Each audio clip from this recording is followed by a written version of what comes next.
ದೇಶದ ವಿವಿಧ ರಾಜ್ಯಗಳ ಮೂಲೆಗಳಲ್ಲಿ ರಾಘವೇಂದ್ರ ಸ್ವಾಮಿಗಳವರ ಮಠವನ್ನು ಸ್ಥಾಪನೆ ಮಾಡಿ ತನ್ಮೂಲಕವಾಗಿ ಧಾರ್ಮಿಕ ಕಾರ್ಯಕ್ರಮಗಳನ್ನು ನಡೆಸ್ತಾ ಇರತಕ್ಕಂಥದ್ದು ಎಲ್ಲರಿಗೂ ವಿದಿತವಾದ ವಿಷಯ.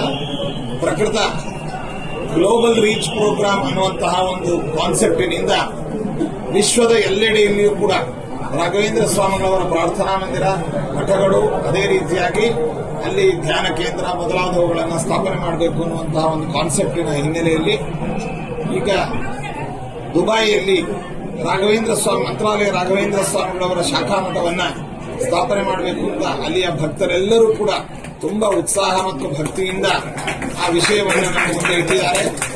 ನಾವು ರಾಘವೇಂದ್ರ ಸ್ವಾಮಿಗಳವರಲ್ಲಿ ಪ್ರಾರ್ಥನೆ ಮಾಡಿ ಅದಕ್ಕೆ ಪರವಾನಗಿಯನ್ನು ನೀಡಿದ್ದೇವೆ.